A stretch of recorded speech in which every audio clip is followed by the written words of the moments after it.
de donner la force, la sagesse, l'onction, Seigneur, de ton Esprit Saint à chacun de nous, Seigneur, pour recevoir aussi de ta parole, recevoir de ton enseignement, de ta grande sagesse, Seigneur. Merci pour tes bénédictions et merci pour ce temps ensemble, que tu puisses toucher aussi à travers Facebook et le site web des centaines de personnes qui ont accès régulièrement à ces enseignements, Seigneur. Merci au nom de Jésus. Amen. Amen.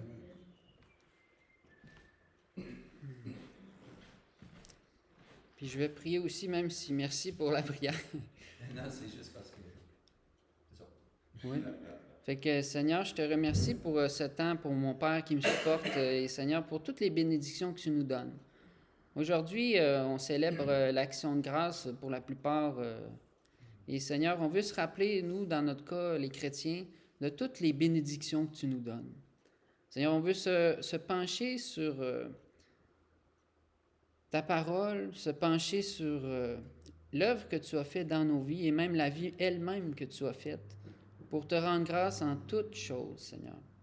Que tu puisses nous donner un cœur reconnaissant, renouveler en nous l'intelligence afin de reconnaître ton œuvre à travers le monde, Seigneur, et aussi espérer et avoir foi en ce que tu désires faire encore aujourd'hui, demain et jusqu'à ton retour, Seigneur. On te prie pour ta bénédiction, Seigneur. On te prie, Seigneur, aussi pour que chaque personne ici réunie puisse recevoir de toi, recevoir quelque chose qu'ils vont pouvoir mettre en pratique. Amen. Amen. Fait que le sujet, j'avais plusieurs options, là, puis j'aime ça, toujours changer les choses. J'aurais pu faire quelque chose de très standard, là, je l'ai fait quelques fois, là, mon témoignage. Mais je savais ici les besoins, puis on avait déjà partagé plusieurs choses, puis j'aimerais vous les rappeler. Dans le fond, une des choses qu'on avait partagées, c'est qu'on aimerait que chaque personne puisse partager un jour leur témoignage pour les autres. Comme ça, on pourrait apprendre à mieux se connaître ensemble. Puis on pourrait aussi apprendre à mieux exercer une des choses qu'on est appelé à faire en tant que chrétien, c'est-à-dire témoigner de ce que Jésus a fait dans nos vies. Puis maintenant, je vais peut-être briser un peu les standards. C'est un peu mon but. Ouais. J'aimerais dire une sorte d'intro en lisant le premier chapitre de l'épître de Jean. Le premier épître de Jean, chapitre 1. Vous pouvez tourner là avec moi. On va commencer au verset 1, puis on peut le lire au complet. Il y a juste 10 versets. C'est le genre de chapitre qu'on aime, ça. 1 Jean? Oui. 1 Jean, chapitre 1, verset 1. Non, il y a plusieurs chapitres.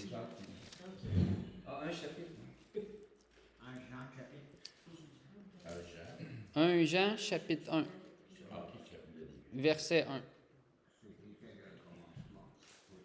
Personnellement, une des choses que j'aime beaucoup, ça c'est un de mes chapitres favoris, puis ça va avec mon témoignage. C'est pour ça que je le commence avec lui, puis je vais l'expliquer plus tard, mais on va juste le lire, puis je vais parler là-dessus.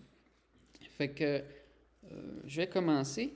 Ce qui était dès le commencement, ce que nous avons entendu, ce que nous avons vu de nos yeux, ce que nous avons contemplé et que nos mains ont touché concernant la parole de vie, car la vie a été manifestée, et nous l'avons vue, et nous lui rendons témoignage. Et nous vous annonçons la vie éternelle, qui était auprès du Père et qui nous a été manifestée. Ce que nous avons vu et entendu, nous vous l'annonçons à vous aussi, afin que vous aussi, vous soyez en communion avec nous. Or, notre communion est avec le Père et avec son Fils Jésus-Christ. Et nous écrivons ces choses afin que notre joie soit parfaite. La nouvelle que nous avons apprise de lui et que nous vous annonçons, c'est que Dieu est lumière et qu'il n'y a point en lui de ténèbres. Si nous disons que nous sommes en communion avec lui et que nous marchions dans les ténèbres, nous mentons et nous ne pratiquons pas la vérité. Mais si nous marchons dans la lumière, comme il est lui-même dans la lumière, nous sommes mutuellement en communion. Et le sang de Jésus, son Fils, nous purifie de tout péché. Si nous disons que nous n'avons pas de péché, nous nous séduisons nous-mêmes et la vérité n'est point en nous. Si nous confessons nos péchés, il est fidèle et juste pour nous les pardonner et pour nous purifier de toute iniquité. Si nous disons que nous n'avons pas péché, nous le faisons menteur et sa parole n'est point en nous. Donc, je l'ai lu assez rapidement, c'est peut-être le stress, mais je ne sais pas si les gens dans la salle, il y a des versets qui les ont marqués en lisant ça.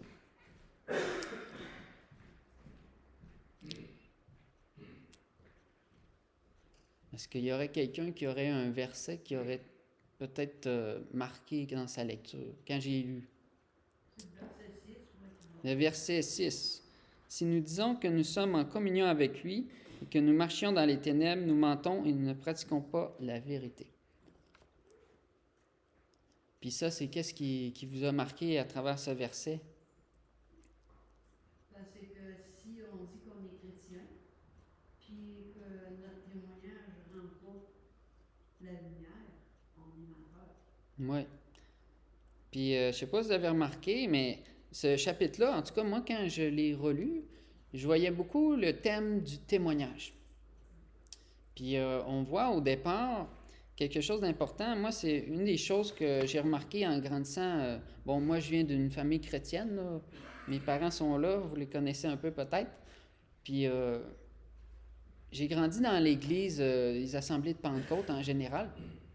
Puis on a vu plein de pratiques, plein de normes ou de façons de faire les choses. Puis on finit par comprendre qu'exemple, le mot témoignage pour moi, en grandissant dans les églises, c'était comme ce que je fais présentement, quelqu'un en avant qui vient partager l'histoire de sa conversion. Essentiellement, c'était ça, il y a une mouche, là. Essentiellement, c'était ça qui était dans ma tête quand je grandissais dans l'Église. Puis, est-ce que c'est ça que vous avez appris?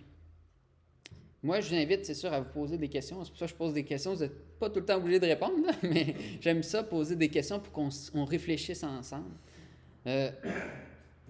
C'est quoi le témoignage pour moi? Moi, Benjamin, Yves, Claudine, Martine, Claude, puis toutes les autres, là, je ne nommerai pas tout. Mais c'est ça. C'est quoi le témoignage pour moi? Puis si je veux avoir une réponse, est-ce que je vais regarder mon expérience ou bien je vais regarder à Dieu et à sa parole? Puis moi, en grandissant, puis en ayant un père qui enseigne beaucoup, ben, j'ai appris aussi qu'il faut aller à la parole de Dieu pour aller fonder nos enseignements et nos pratiques dans la vérité. Donc, quand on va dans la parole et si on applique ce verset qu'on vient de lire ensemble, on lit au verset 1 que c'est ce que nous avons entendu, ce que nous avons vu de nos yeux, ce que nous avons contemplé et que nos mains ont touché concernant la parole de vie. Là, les gens se posent la question, « Ben voyons, j'ai-tu vu ça, moi? » Et là, le verset 2, c'est drôle, il répond, il dit, « Car la vie a été manifestée, et nous l'avons vue, et nous lui rendons témoignage. Et nous vous annonçons la vie éternelle. » On voit aussi un autre message très important ici, qui était auprès du Père et qui nous a été manifesté. On sait dans la parole de Dieu que la vie vient de Dieu. Et Jésus est venu de Dieu, Dieu, la Trinité. Puis ici, l'apôtre Jean nous rappelle qu'est-ce que c'est le témoignage. Maintenant, il y a des gens qui vont dire, « Ah ben moi, je ne suis pas l'apôtre Jean. J'étais pas là quand Jésus est venu. » Mais attention, est-ce qu'ici, on est tous des gens qui s'appuient sur l'histoire des autres? Ou bien on a réellement rencontré Jésus, nous aussi? là, il y avait une diapo là, que j'avais laissée à la fin. C'est marqué Saint-Esprit, tu sais. Puis Jésus nous a dit qu'il allait nous envoyer le Saint-Esprit pour être avec nous jusqu'à la fin. Il ne nous laissait pas orphelins. Et ce Saint-Esprit-là allait rendre témoignage de Dieu, dans le fond, à notre vie, et par sa parole, allait nous enseigner aussi. Donc, Jésus est ici ce matin. Il est en moi. Il est en tous ceux qui l'ont accepté dans leur vie, qui ont donné leur vie. Puis là, je vais briser un peu, c'est ça que j'essayais d'amener comme point, là. Je vais essayer de briser le concept de témoignage qu'on a souvent. On relit le verset 1 encore, parce qu'il faut relire tout le temps. Ce qui était dès le commencement, ce que nous avons entendu, ce que nous avons vu de nos yeux, ce que nous avons contemplé et que nos mains ont touché concernant la parole de vie. Donc, il faut comprendre que le témoignage, ce n'est pas le témoignage de n'importe quoi. Je ne vais pas dire « Ah, j'ai acheté de la salade cette fin de semaine à l'épicerie et elle n'était pas chère. » Est-ce que tu es exhorté? Est-ce que tu es édifié dans ta foi? À moins que tu aies prié pour que la salade ne soit pas chère. Oui. On peut toujours trouver des moyens de glorifier Dieu en toutes choses. La salade, c'est un don de Dieu.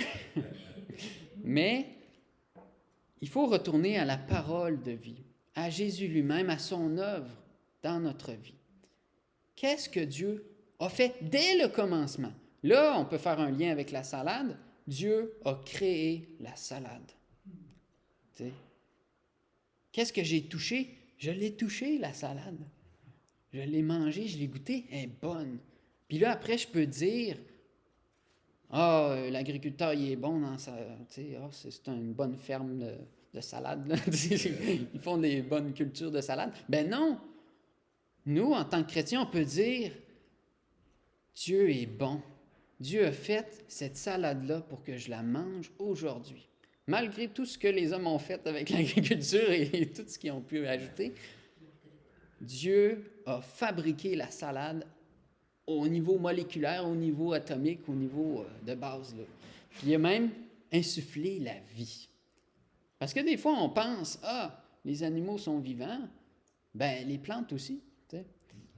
Puis tout est soutenu par son pouvoir, la vie qui était en Dieu, depuis la création même de toute chose, depuis toute la création. Donc, il faut revenir à l'œuvre de Dieu et à sa parole pour en témoigner partout où on va, à chaque fois que Dieu nous en offre l'occasion. Puis, on peut prendre aussi le thème du témoignage comme un moyen de rendre grâce. C'était un autre de mes objectifs, là. C'était d'amener aussi ce sujet-là vers « Je témoigne de quoi? La parole de vie, l'action de Dieu autour de moi, l'action en moi. Puis, pourquoi? Pour rendre grâce à Dieu, lui donner gloire. Puis on voit aussi, là, on peut retourner au passage pour être plus structuré, là, mais on voyait dans les versets, attendez, la raison au verset 3, ce que nous avons vu et entendu, nous vous l'annonçons, à vous aussi, afin que vous aussi, vous soyez en communion avec nous. Tu sais, quand on a partagé la vision ici de l'Assemblée ensemble, qui est, on l'espère, une vision biblique de l'Assemblée chrétienne, bien, on a parlé qu'il fallait être en communion avec les autres, partager nos dons et nos talents et les exercer. Puis ici, on voit un moyen très concret de le faire, et vous avez l'opportunité, vous allez avoir l'opportunité dans les prochains jours, prochaines semaines, d'exercer cette parole-là. Vous pouvez rendre témoignage. Et puis, le but de ça, en tant qu'assemblée, c'est d'être en communion avec Dieu et les uns avec les autres. C'est très simple, souvent, la parole. Mais moi, j'ai lu ce chapitre-là plein de fois. Puis pourtant, j'avais pas autant catché qu'aujourd'hui, là, en le relisant, que c'était aussi ancré dans l'action de témoigner, puis comment c'est un moyen d'être en communion les uns avec les autres.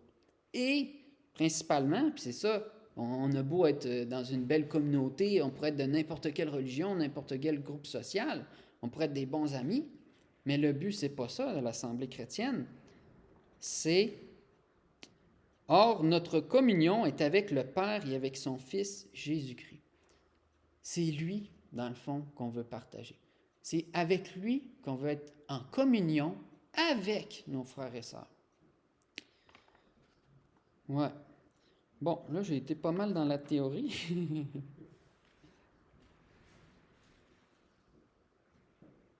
Ouais. Puis notre sœur a partagé sur le verset 6, qui est plus loin, qui est une autre section là, du chapitre, puis qui nous amène le sujet. C'est bien beau de reconnaître ce que Dieu a fait, mais il y a une responsabilité avec ça. Qu'est-ce qu'on a fait de ce que Dieu a fait autour de nous et en nous?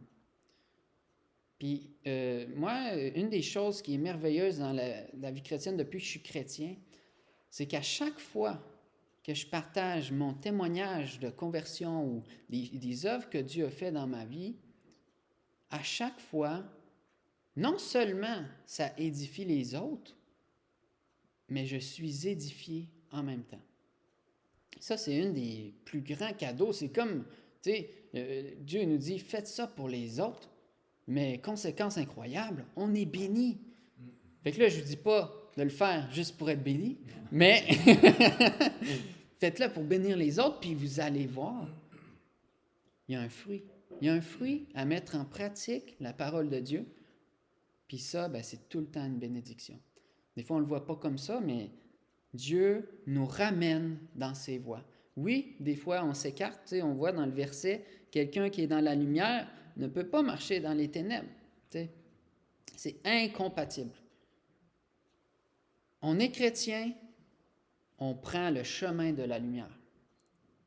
Dieu est lumière, on l'a vu dans le chapitre, je crois.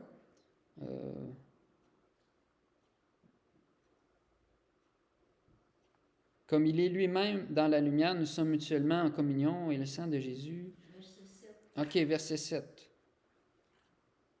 C'est bizarre, je pensais que c'était ce chapitre-là qui disait... Ah oui, verset 5. Dieu est lumière, c'est ça que j'aime beaucoup, le verset 5. Puis, qu'est-ce que je disais là? Je me suis perdu en cherchant le verset. On parlait de la lumière, qu'il ne fallait pas être dans les ténèbres. Ouais, c'est ça. C'est qu'il faut être cohérent avec ce qu'on dit. Puis, si on dit qu'on est dans la lumière, si on dit qu'on est en communion avec le Père, on ne peut pas demeurer dans le péché. Là, on ne dit pas, puis ça, c'est quelque chose aussi que j'ai eu beaucoup de difficultés en grandissant dans les églises. J'avais beaucoup de difficultés à lire ce chapitre-là et dire, ben, coudonc, je regarde ma vie, puis je suis encore pécheur pas mal. Tu sais, je suis encore en train de faire des erreurs presque à chaque jour, là, tu sais, si je m'arrête vraiment, là, sincèrement. Puis des fois des plus graves, des fois des tout petites, mais c'est quand même le péché qui est derrière, une source mauvaise d'un cœur pas encore complètement transformé. Puis la parole ici, elle ne nous dit pas tout chrétien qui pêche est complètement condamné, non? C'est on ne doit pas demeurer dans ce chemin-là parce qu'on est de la lumière. On ne peut pas marcher dans les ténèbres, on va se détruire. Mais on va détruire les autres. Ce n'est pas du tout le message de Christ. Puis c'est ça, moi j'aime beaucoup ce verset-là. Bon, deuxième section. C'était la première section, ça a pris combien de temps? Deuxième de 14. Ouais, j'ai à peu près 3 parties, là. 3 parties différentes. Puis je voulais qu'on fasse ça ensemble, là. La première partie, c'était plus théorique un peu, avec la Bible, parce que je trouvais ça important qu'on ait des versets bibliques. Puis là, je vais passer au côté pratique, plus pratico-pratique. Puis là, je ne sais pas si je vais utiliser des versets parce que je ne les ai pas préparés. Mais, bon, je reviens encore à mon témoignage. une des difficultés que j'ai eues après être devenu chrétien, c'est on prêche l'Évangile, on nous dit prêchez l'Évangile, puis après tu retournes chez toi, puis tu dis comment je fais? C'est quoi l'Évangile? Puis bon, c'est sûr, on peut dire des réponses un peu complètes, pas complètes, partielles. Tu sais, on a toute une certaine réponse de qu'est-ce que l'Évangile en étant chrétien, mais quand tu vas pour le parler, le dire à quelqu'un d'autre, là, comment tu le fais? Ben, ça, c'est juste un aspect du témoignage. Je dirais que le témoignage de la conversion est le fondamental. C'est lui qu'il faut ramener, je crois, le plus souvent dans notre vie, mais il ne faut pas négliger les autres témoignages, qui est, comme ce que je fais un peu aujourd'hui, là, que j'ai essayé d'inclure, c'est un peu, qu'est-ce que Dieu m'a enseigné après? Qu'est-ce que Dieu a fait par la suite? Qu'est-ce que Dieu fait cette semaine? Qu'est-ce que Dieu fait aujourd'hui? Puis ça, c'est des témoignages qu'on peut faire un peu partout en quelques minutes, quelques secondes, puis c'est édifiant. Même, ça n'a pas besoin d'être une heure, là, juste une parole. Ah, Dieu m'a béni, je chantais tel chant-là, puis j'ai reçu une paix par rapport à telle situation. Voilà un témoignage de l'action de son esprit dans ta vie et ta communion avec lui qui te restaure, qui t'édifie. On n'a pas besoin de passer des heures. Puis c'est ça que moi je dirais qu'il faut que vous reteniez principalement. Parce que ce n'est pas tout le monde nécessairement qui est bon à amener un monologue d'1 heure qui va être captivant, mais pourtant, Dieu bénit chaque personne qui le fait. Parce que Dieu, il se bénit, il est béni, puis il nous bénit dans nos faiblesses.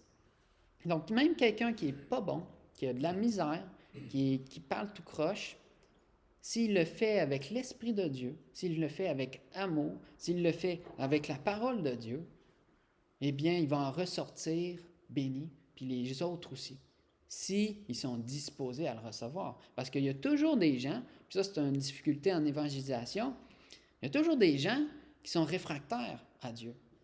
Il y en a qui sont en rébellion.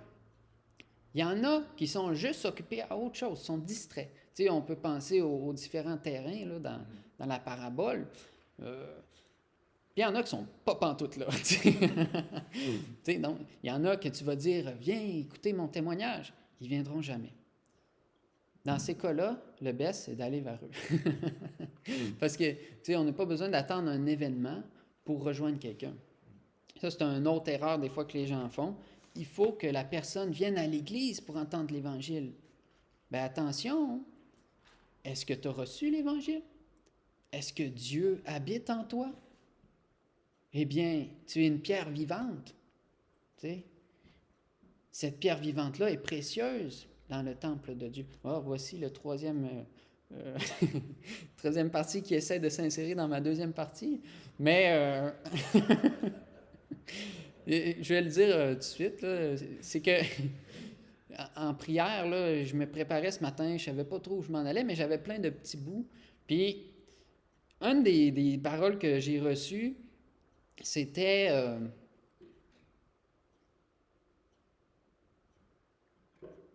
ma maison sera appelée une maison de prière. Puis longtemps, c'est drôle, je ne sais pas, j'ai mieux catché aujourd'hui.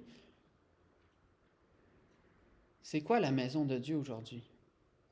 C'est pas le temple à Jérusalem, même s'il n'y en a plus. On se pose moins la question aujourd'hui.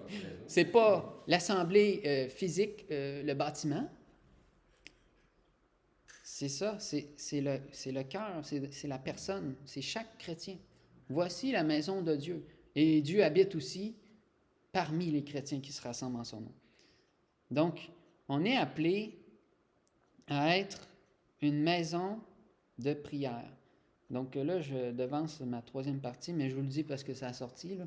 Ben, puis j'aimerais ça, avant que ça se termine aujourd'hui, faire quelque chose avec vous, c'est mettre en pratique ce que j'avais partagé la dernière fois que j'étais ici. J'avais demandé, puis là, je n'enseignerai pas plus sur la prière, là, ça va être une autre fois, mais j'aimerais ça qu'on le mette en pratique, ce que vous avez partagé. Ce qu'on a partagé ensemble, il faut le mettre en pratique. Puis pas seulement seul, il faut le mettre en pratique ensemble. Ça, c'est une autre vérité que j'ai appris dans ma vie chrétienne, c'est que souvent, les enseignements bibliques ont deux principaux moyens de mise en action.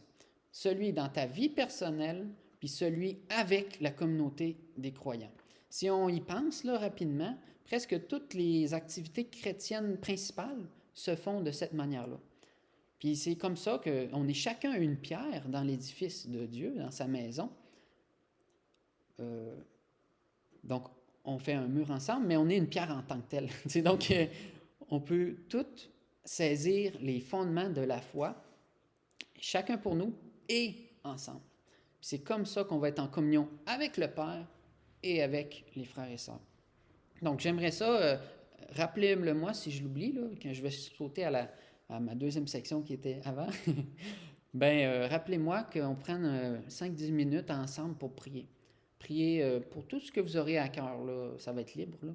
Je n'imposerai aucun sujet. Juste se mettre en petit groupe puis prier ensemble. Parce qu'on a besoin de ça en communauté.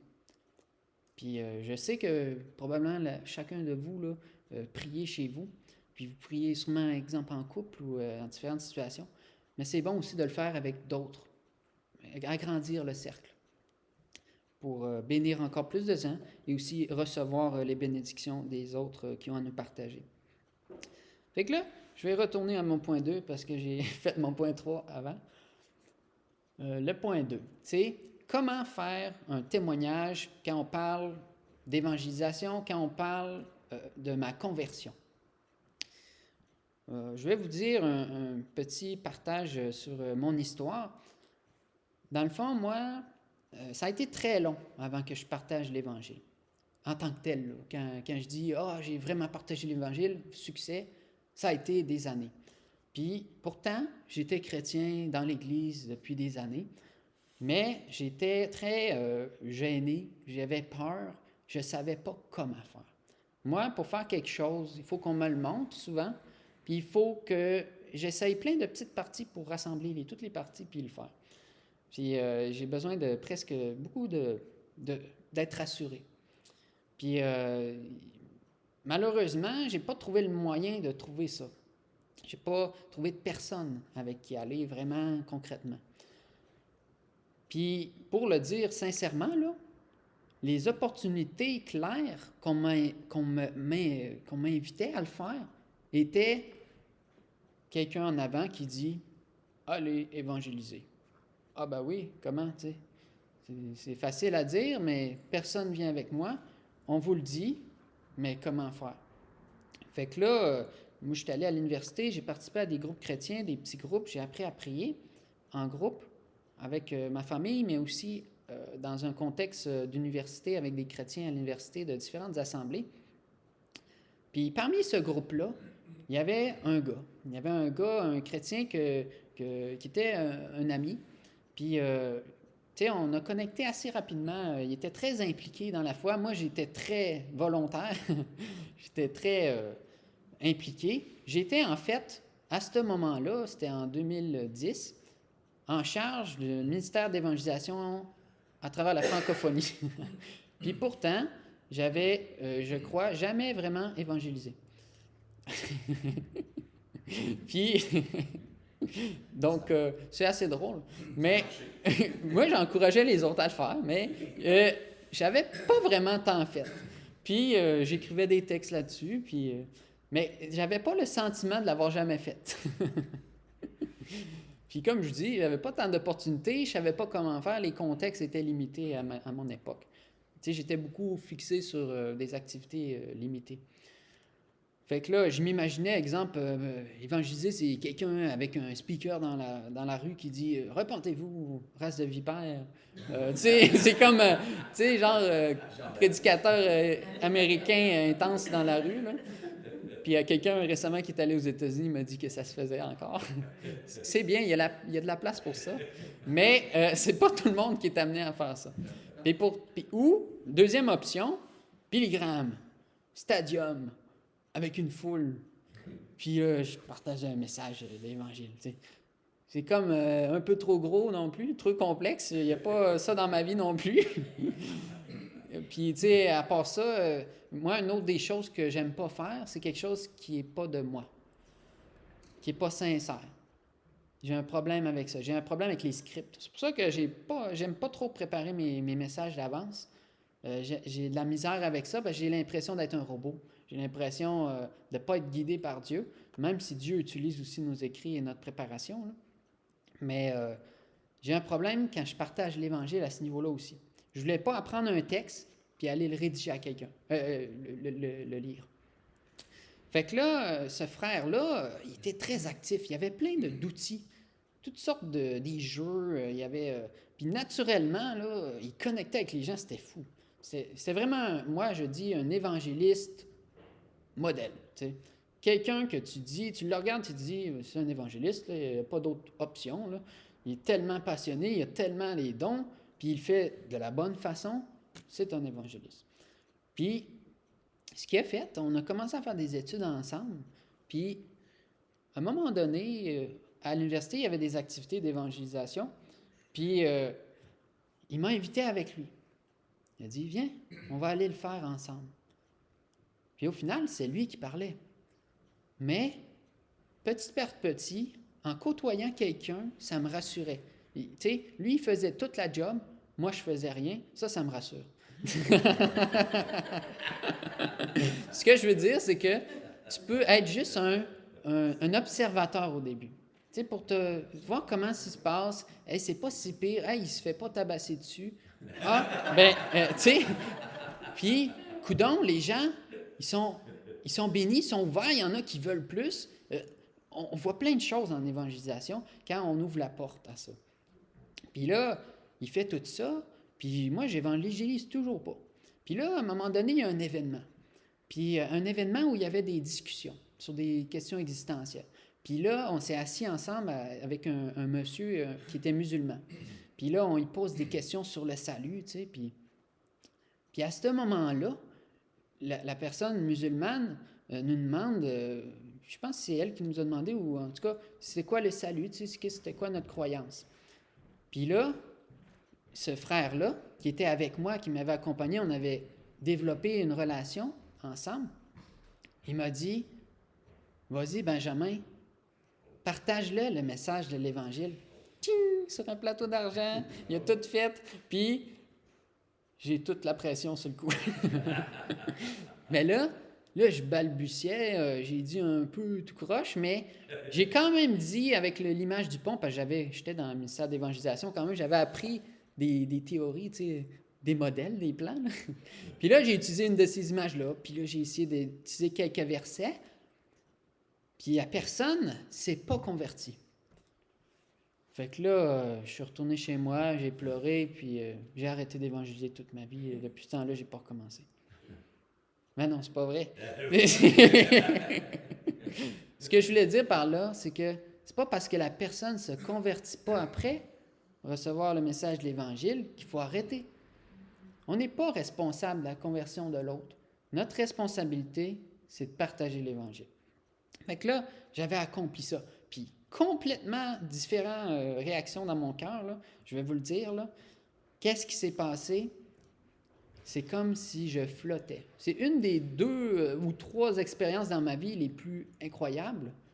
Il y a ma conversion, puis ça en est un autre événement marquant dans ma vie. Tu sais, on dit des fois, là, quand tu te convertis, il y a un fardeau sur tes épaules qui est parti. Moi, c'est ça qui s'est produit, oui, quand je me suis converti, il y a une grande paix qui est venue dans ma vie. Mais qu'est-ce qui s'est passé la première fois que j'ai eu le sentiment d'avoir partagé le message de Jésus? Je vous le dis, là, je ne portais pas à terre. C'est comme si tu sais, moi, j'aimais bien le sport, là. Là, c'était comme si j'étais super léger, là. Là, j'étais super joyeux. J'avais accompli ce qu'on m'avait dit de faire, sans me le dire comment, pendant des années, puis je venais de perdre le fardeau de l'obligation. Parce que, malheureusement, souvent, dans les églises, on met un fardeau sur les autres. Tu sais, si on pense, là, exemple, la vie concrète, là. Moi, Des fois, on fait des travaux, comme hier. Si on me dit, change la porte là-bas, donne la porte, donne les outils, fais-le. J'ai tout le fardeau. Ça, c'est pas biblique. Ça, c'est pas ce que Dieu nous demande de faire avec nos frères et sœurs. On n'est pas en communion quand on fait ça. Qu'est-ce que Dieu nous a demandé? Allez, vous les disciples, ensemble, allez, faites de toutes les nations. Tu sais, c'est pas un ordre individuel, on fait chacun notre affaire. C'est allez-y ensemble. Pourquoi? Pour partager, pour s'enseigner, s'entraider. Porter les fardeaux les uns des autres. Puis des fois, le fardeau, c'est pas un péché, c'est pas des inquiétudes, c'est un problème physique, c'est un problème pratique, c'est un problème méthodologique. Comment est-ce que je fais? J'ai besoin d'aide. Puis ça peut être un fardeau pour quelqu'un. Puis moi, je vous invite à ne pas appliquer ce fardeau-là chez les autres. Si vous dites « fais ceci », ben fais-le avec la personne. Puis fais-le toi-même. Parce que, tu sais, il dit « change toutes les portes ». Moi, je ne change pas de porte. Ça ne marche pas. Il y a plusieurs portes. Donc, on va chacun en changer une. Tu sais, il faut se partager la tâche aussi. C'est pas parce qu'il y a une foule puis que je suis l'évangéliste que faut que je témoigne à tout le monde. Tu sais. C'est juste pas possible, là, personnellement. Donc là, ça, c'est mon témoignage sur la première fois que j'ai partagé l'Évangile. Autre découverte dans ma vie chrétienne, j'ai découvert une autre vérité biblique. Qu'est-ce que l'Évangile? Moi, on m'avait appris à travers les petits plans de salut, là, qu'il existait un plan du salut. Oui, mais qui l'a, ce plan de salut-là? Est-ce que c'est la personne qui a fait le traité? Moi, je dis que c'est un mensonge. Le plan du salut, oui, il est basé sur des vérités bibliques, oui, il est basé sur les fondements là, qu'on dit dans le plan du salut qu'on connaît, là, mais fondamentalement, le plan pour amener au salut telle personne, ou celle-là, ou celle-là, ou celle-là, tu sais, quand moi je veux, exemple, aller évangéliser, tu sais, partager l'Évangile pour que les gens viennent à lui, c'est quoi le plan de Dieu pour le salut? Moi, je dis, faites attention, ce n'est pas les 5 points. C'est beaucoup plus complexe. On est des êtres vivants on grandit, on passe des années, des fois, sur un seul des points qui nous amènent à Christ. Puis, quels sont ces points-là? Des fois, il y en a que c'est 2 points, là, c'est 4 points, il y en a que c'est 100 points. On ne sait pas combien il y a de points qu'il faut que tu franchisses pour croire, pour que Dieu se révèle à quelqu'un. L'autre vérité, c'est oui, Jésus est venu, il est mort et ressuscité. Il nous a aimés, il a donné sa vie pour nous et il nous offre le pardon. Et ce pardon-là nécessite la repentance dans notre cœur. Cette repentance-là ne peut pas être juste des lèvres, elle doit être sincère du cœur. C'est elle qui va produire une transformation, une régénération de notre être pour devenir une nouvelle créature, une nouvelle personne. Ce que je viens de dire là, il s'est dit dans quelques versets, là, littéralement, là, presque, là, de la Bible. Et souvent, les gens ils disent « Ah oui, voici un verset sur l'Évangile. » Oui, mais il y a plus. Quand on voit la bonne nouvelle dans la Bible, ça dit que Jésus annonçait la bonne nouvelle du royaume des cieux. Là. Puis on voit aussi qu'après, les disciples ont annoncé la bonne nouvelle. Mais des fois, c'est pas dit. Ils disent ils prêchèrent la bonne nouvelle et voilà, c'est fini. On n'a pas la description du texte qu'ils ont dit. Mais il y a beaucoup de raisons pourquoi c'est pas tout le temps tout littéral dans la Bible. C'est parce qu'il y a le Saint-Esprit qui nous anime avec toute la Bible pour partager son message. Parce que les révélations de Dieu, puis c'est ça que moi, je suis venu à dire, l'Évangile, c'est même pas toute la Bible. Si on revient à notre chapitre central du partage ce matin, chapitre 1 de 1 Jean, verset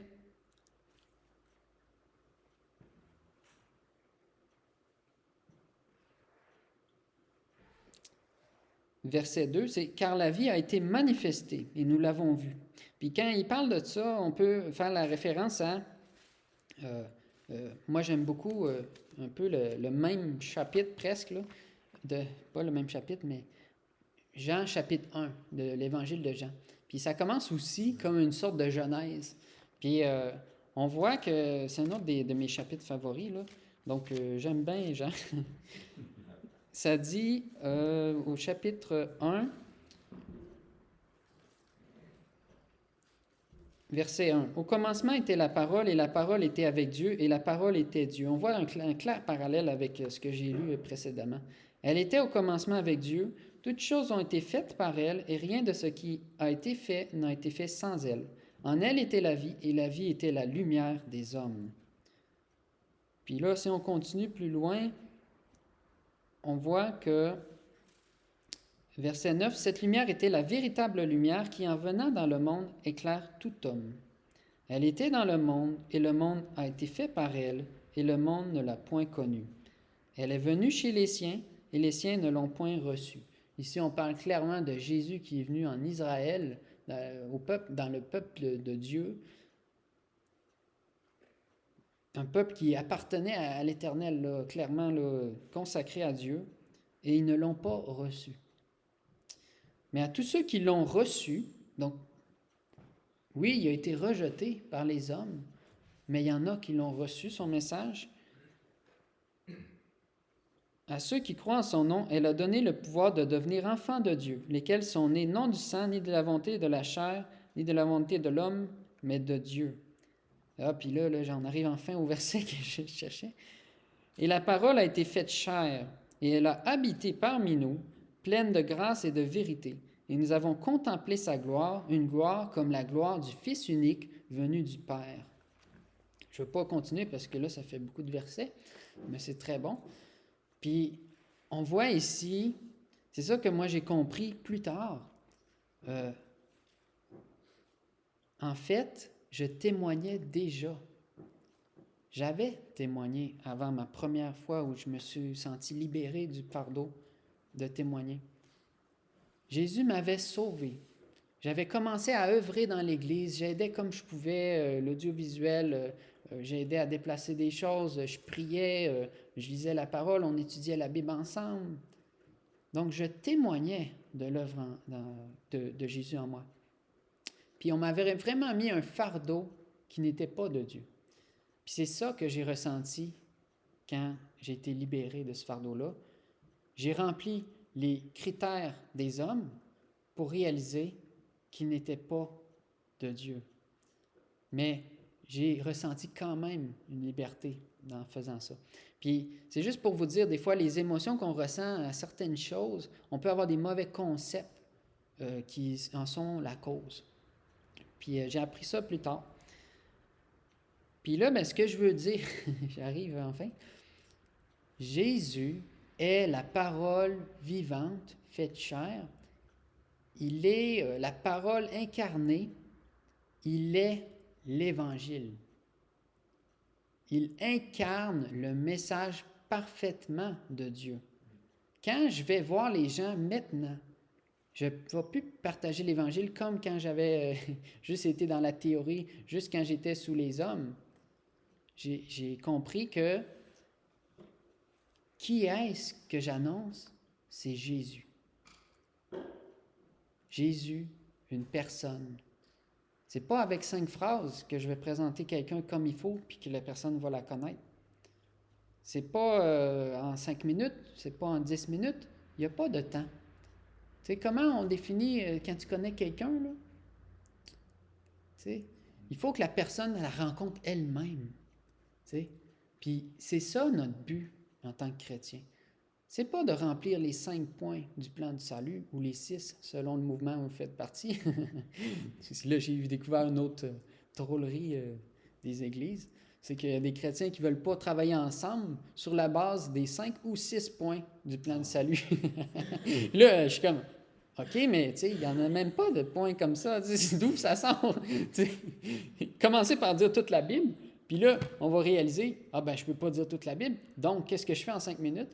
Tu sais, c'est illogique. On ne peut pas arriver à présenter toute la révélation de Dieu, et si on l'exige aux hommes, ben, on est forcément dédié, pas dédié, mais on est condamné à échouer.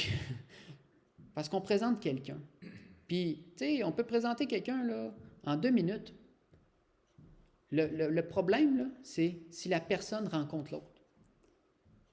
C'est pas que ça me prend 2 minutes ou 10 heures. C'est le pas de foi que la personne va faire pour connecter avec cette personne-là et la rencontrer elle-même. Donc, c'est ça. Ça peut prendre des années, évangéliser. Ça peut prendre 5 minutes. Mais l'œuvre de Dieu est depuis la naissance. C'est donc, on n'a aucun contrôle. On ne peut pas imposer ces choses-là aux autres. Puis moi, je vous dis, n'imposez-le pas. Puis, allez rencontrer Jésus. Soyez en communion avec lui. Puis, les paroles vont sortir naturellement. Si vous vous souciez, comme on a parlé au début, dans le chapitre 1, de témoigner de ce que vous avez entendu, de ce que vous avez vu, de ce qu'on a contemplé. Donc, on a passé du temps à méditer, à regarder à la grandeur de Dieu. Et on l'a même touché. Là, c'est un autre aspect. Là. Non seulement on peut voir les œuvres de Dieu, mais on peut aussi y toucher, le ressentir, voir que c'est vrai. Tu sais, quand moi je dis aux gens, Dieu existe, c'est tellement évident, moi j'ai toutes les preuves. Ben non, il n'y a pas de preuve de l'existence de Dieu, tu sais. Ben c'est relatif. Moi, toute existence de vie est une preuve de l'existence de Dieu, tu sais. C'est juste que toi, tu prends un autre concept pour expliquer la vie, mais moi, c'est une preuve et je peux même y toucher, je le vois. Et puis, quand je l'étudie en sciences, je découvre aussi que les scientifiques ne savent rien sur la vie, tu sais. Ils ne comprennent pas. Et c'est une limite. On ne peut pas comprendre. Je veux dire, ça vient de Dieu, c'est un miracle. La vie vient de Dieu. Elle était auprès de Dieu et elle a été envoyée non seulement par son Fils, mais on voit aussi que le Fils a tout créé, hein, ailleurs dans la Bible. Quand on va au chapitre 1 là, de la Genèse. C'est drôle, hein, les chapitres 1, et Genèse 1, Jean 1 Jean 1, c'est toutes des mini-Genèse. Puis c'est ça. Donc j'ai été béni, puis j'espère que ça vous a béni, ces quelques partages-là. Maintenant, je vais vous faire un exemple d'un témoignage, mon témoignage. Il me reste quelques minutes, mais je suis capable de le faire très vite. Puis il faut garder 5 minutes, donc j'ai environ 6 minutes. Puis, donc je vais vous partager le témoignage qui était le sujet principal. Mon témoignage. Mais j'espère que ce que je vous ai partagé va vous rassurer un peu. Puis si jamais il y en a qui veulent venir partager leur témoignage ici, moi je peux les accompagner. Ben, je ne vous ai pas tout dit. Dans le fond, avant de faire un témoignage devant les gens comme ça, parce que je l'avais fait en personne, avec des personnes individuelles. Après, j'ai dû apprendre à le faire en public, devant des foules. Puis c'est pas la même chose non plus. Puis encore une fois, Dieu a permis qu'avec un petit groupe de missionnaires auprès des peuples des Premières Nations à cette île, on a eu une étude biblique, puis ils m'ont demandé de partager mon témoignage, puis ils m'ont dit un modèle que je pouvais suivre pour bâtir mon témoignage. Donc, ça, je pourrais le faire avec des gens, là. Si vous voulez avoir des idées de comment structurer votre partage de votre témoignage, plus de votre conversion, là, ben j'en ai. Puis, moi, ça m'a beaucoup aidé quand quelqu'un a fait ça avec moi. Après, j'ai pu le faire la première fois, puis après, je l'ai refait là, au moins 2 ou 3 fois là, en grand public. Là. Fait que merci Seigneur pour ces paroles, Seigneur, que tu as écrites dans la Bible qui est physique, mais on te remercie aussi parce que tu es vivant aujourd'hui et que tu es la parole et que tu es la vérité et qu'on peut te suivre, Seigneur, par le Saint-Esprit. Seigneur, je te prie de guider chaque frère et sœur ici, Seigneur, qui n'ont pas encore fait ce pas de partager leur témoignage de conversion. Je te prie de leur donner les outils, leur donner tout ce que tu veux qu'ils aient pour le faire. Je te prie de leur donner la paix et aussi les occasions. Ouvre les cœurs, Seigneur, afin qu'ils puissent voir des fruits, qu'ils puissent voir aussi que c'est bon et que ta parole est bonne. Amen. Fait que, rapidement, mon témoignage, c'est « Je m'appelle Benjamin, moi je suis chrétien. » C'est souvent ça que je dis aux gens. Dans le fond, moi, j'ai grandi dans une famille chrétienne. Mon père est pasteur. Puis donc, j'ai toujours été confronté au message de Dieu. Puis pour moi, dans ma vie, alors que je grandissais, que j'étais jeune, c'était pas une question vraiment si Dieu existe ou pas. Il y a des gens qui se posent la question, mais moi, j'avais eu tellement de témoignages autour de moi, des personnes que j'avais rencontrées, des histoires de miracles incroyables, et puis c'était tout crédible, que je ne pouvais pas dire que Dieu n'existe pas. Donc, moi, en grandissant, je ne me posais pas la question. Je sais que plusieurs, peut-être, qui vont écouter le message, justement, est enregistré, se posent cette question-là. Mais, bon, je vais vous laisser vous la poser, je ne vais pas répondre. Mais Dieu s'est révélé à moi pour me faire croire. Dieu peut, vous aussi, se révéler à vous comme il le veut, pour que vous croyiez, pour que vous ayez les preuves nécessaires à la foi. Et puis, donc, je n'avais pas cette question qui est très courante au Québec, en fait, est-ce que Dieu existe? Parce qu'on a vraiment rejeté Dieu au Québec, assez littéralement pour plusieurs. Puis on s'écarte de plus en plus de la foi, de la morale biblique. Mais moi, j'avais une morale biblique, contrairement aussi à beaucoup d'autres gens au Québec. Donc, je me suis toujours senti un peu à part dans les écoles. J'étais un peu comme une minorité visible. Même si c'était juste ma foi, là, je croyais en Dieu. Puis j'allais à une église et j'étais identifié comme chrétien protestant, pas chrétien catholique. Donc, j'étais à part. Il y avait aussi des cours d'éducation religieuse, encore à cette époque-là. Puis, j'allais à ces places-là et ça nous mettait à part parce qu'on avait un horaire différent. Donc, on n'allait pas parmi les autres groupes. Puis moi, j'allais à une école publique. Je suis aussi allé à une école chrétienne, là, mais seulement mon primaire. Fait que là, on est rendu au secondaire dans mon témoignage accéléré. Puis, je me suis posé des questions. Et j'ai eu peur. Parce que, comme on l'a lu dans le chapitre 1 de 1 Jean 1, Dieu est lumière et il ne peut accepter de ténèbres avec lui. Et moi, je suis pécheur. Je suis encore pécheur. Et à ce moment-là, j'étais très conscient de mes péchés. Que ce soit des mauvaises pensées, des mauvaises actions, tout ce que vous voulez, je le voyais de plein de manières. Et puis, j'essayais, par mes propres forces, d'être parfait. Mais moi, j'aime beaucoup le sport, puis j'avais une corde à danser, je ne l'ai pas amenée, je me posais la question si j'allais faire de la corde à danser, mais je ne voyais aucun moyen de l'insérer. Puis, puis j'aime sauter. Moi, je faisais du saut en hauteur. Donc, moi, sauter haut, j'aimais ça.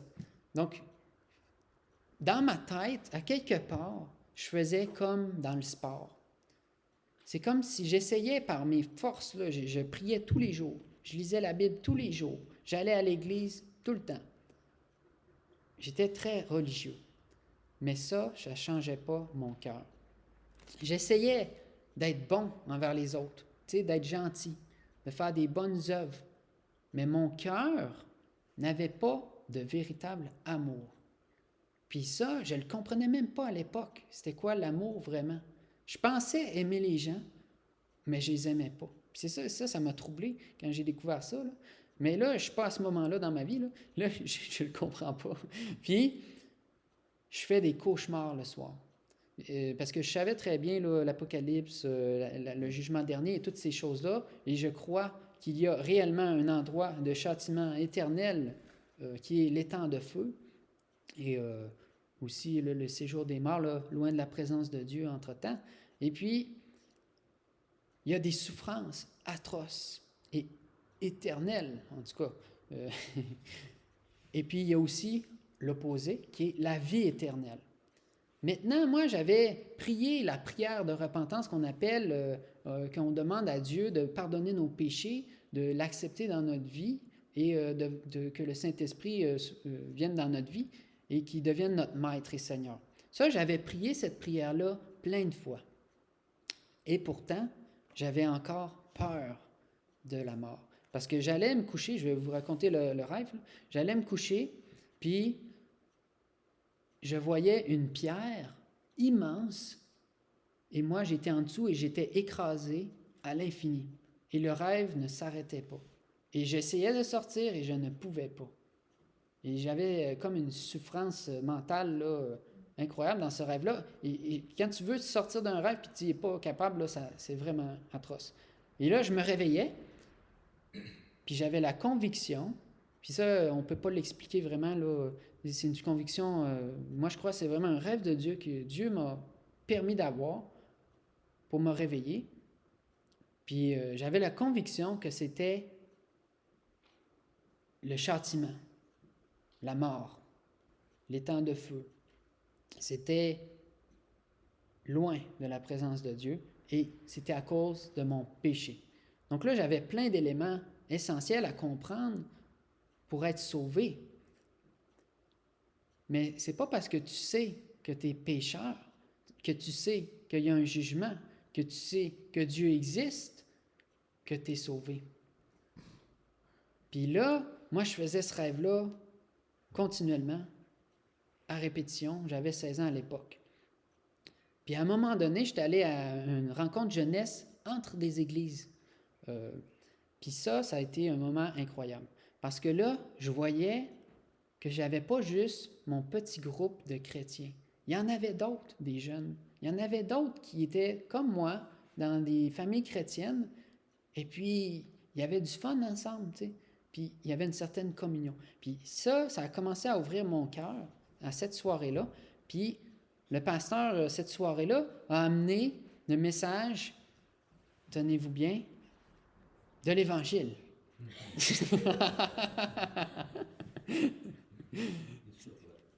C'était le même message que j'avais entendu des milliers de fois, que j'avais lu. J'avais lu la Bible en entier au moins 2 fois ou 3 déjà à ce moment-là. Puis, cette soirée-là, Dieu a rejoint mon cœur. Et je ne sais plus les paroles exactes qu'a dit le prédicateur, mais c'était un des messages centraux que je n'ai pas nommé avant. Là. J'ai nommé 3 ou 4 éléments là, qui fait qu'on n'est pas sauvé.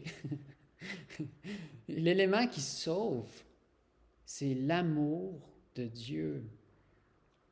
Par le fait qu'il a envoyé son Fils unique mourir à notre place afin qu'on évite le châtiment et qu'on reçoive, gloire à Dieu, des bénédictions imméritées. C'est la grâce de Dieu. Et moi, j'étais loin de la grâce de Dieu. J'étais sur mes œuvres. Je cherchais à obtenir quelque chose par mon mérite. Et je n'y arrivais jamais.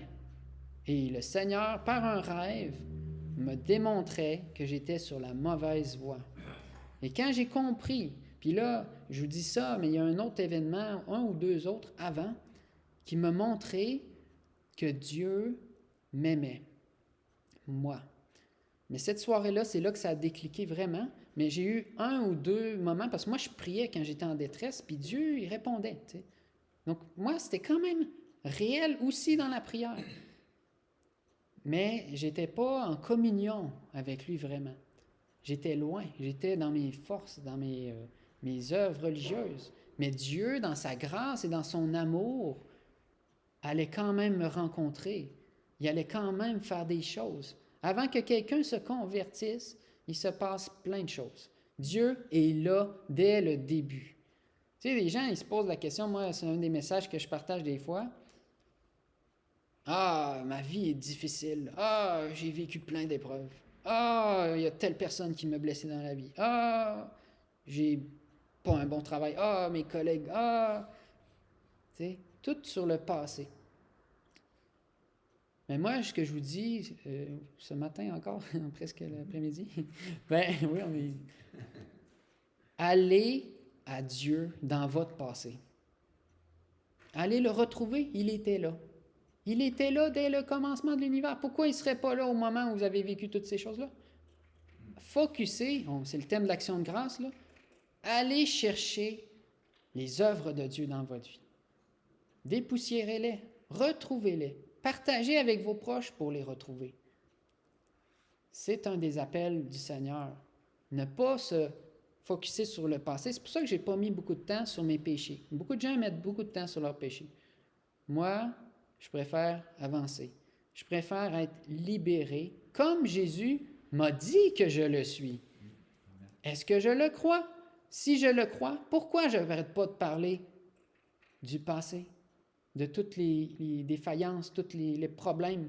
Est-ce que Dieu a vraiment fait une œuvre ou il ne l'a pas faite? Donc, il ne faut pas remettre en question Dieu. C'est très grave, mais il y en a qui le font.